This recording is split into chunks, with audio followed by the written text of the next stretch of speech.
I know we need to let you go in a wee minute, Andy, but Rangers, is he okay? Writes in again saying it'd be interesting to see who the next captain is. Raskin is the obvious choice. Will he be here after the World Cup? Fernandes, similar boat. Roman's option, too happy with any of the above, as long as it's not Suter. We mentioned before we come on air, Keith, that Charlie Adam has said today that Rangers should expect north of £20 million if Raskin appears at the World Cup. Do you guys think that's a reasonable amount? And who do you fancy as the next Rangers captain? In terms of the captain, I think it would be Jack Butland. I think he's been this season lightly either him or Suter, but I'm not entirely convinced John Suter's place is a first choice centre back at Rangers as secure as it might have been a few months back. As for Raskin, yep, but again, I'm not entirely convinced he'll be here after this one. 20 million, Keith? I don't think that's an unrealistic number for Nico Raskin when you consider that he's made himself not just a regular starter in that Belgian side, but a real linchpin in that Belgian side.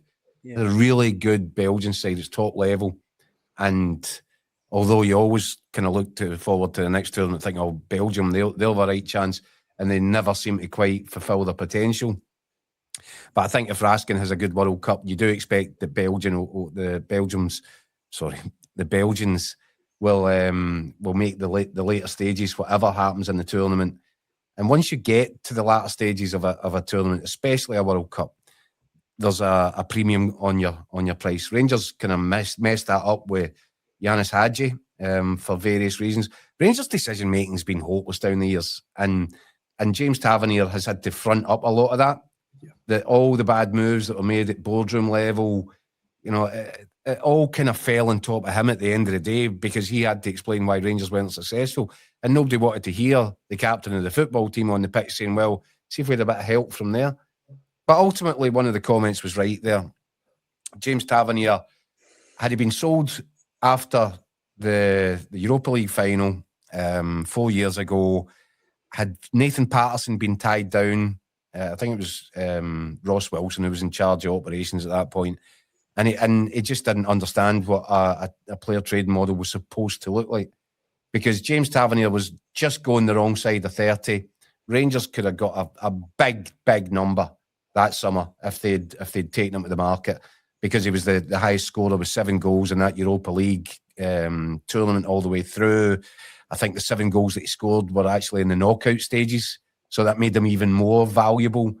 He was the guy, and if Rangers had said to Nathan Patterson in the January, you just hang fire, because at the start of next season you're going to be our first choice right back, and then taking a bid, whatever they could get for Tavernier that summer, that would have been a better thing for all parties, by the way. Rangers would have probably got more money than they got for Patterson.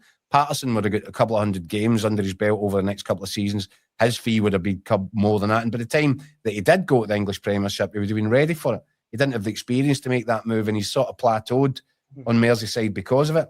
So for all parties, that would have been the right thing to do. So just another example of Rangers not doing their own business right. I think that changes now. I think the people that are in charge have got far better strategy when it comes down to how they want to run the fundamentals of the football club. But again, James Tavernier in some way was a victim of that. Nico Raskin, I wonder, this is what I'm saying, the new guys, I don't know if they'll miss the same opportunity. I said last summer, if I was in charge of things in there, you'd be sitting Nico Raskin down, you'd be desperately trying to get him to sign a contract extension, and then you cover yourself off. As things are, he's entering the last year. I don't think he'll sign a new contract. So you just let him go to the World Cup, I think, and you just hope that he has a really strong tournament and his value will just soar. And I think that's where Rangers are. If he would sign a new contract, I'd give him the armband tomorrow. But I think that's unlikely now. And we've talked about this at Celtic. There is a kind of shelf life. Go to Glasgow for a couple of years, use it as a launch pad, go to where you eventually see yourself playing, be that in the English Premier League or whatever. And I think this is probably going to be the summer where Nico Raskin decides it's in his best interest to move on. It's in Rangers' best interest probably to risk letting him go to this World Cup and to see where it might take him after that. Because I think the number involved, I would imagine, Charlie Adam is probably not far off with saying upwards of 20 million. Andy, I don't know about you.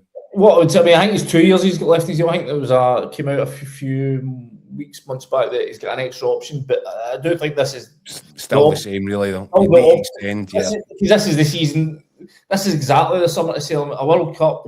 Plus, he's still got enough time in his contract to maximise the value. I think once you do get into that sort of year left, and the values start dwindling, obviously. But for me, I think the bigger thing is, I think you wrote about this last week, Keith, or certainly before after the Falkland game, about how to get the best out of Nico Raskin. Yeah.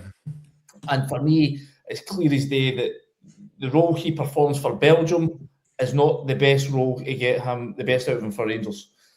Correct. He's not going to get a game higher up the pitch for Belgium, and you've got the likes of Tielemans, maybe likes of Kevin De Bruyne there playing those more advanced midfield roles. So he has to play the sort of water carrier, fetch and carry role at the sort of base of midfield in front of the back four.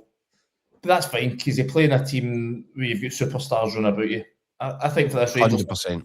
I think for this Rangers team, he cannot play there because he doesn't have the discipline there, and it's not where you get the best out of his energy. I think a lot of the time you see him and he's doing this sort of stuff, taking off the fullback, playing it to other fullback, put it out to the centre half, and it's just like he's doing nothing. Where you saw what he does at Falkirk, you saw maybe last season at Celtic Park when he's given that, ability to roam forward, to chase the ball higher up the pitch, and then play from there. That you actually see him, the best of him, where he can hurt teams in and around their box. I think that's where you see him sitting in front of on the halfway line playing 5-yard passes. I just really don't see what that does for Rangers. Okay, I get why it works for Belgium, because they've got the guys ahead of them who can really do the proper creative stuff. I think for Rangers, they have to have him up the pitch.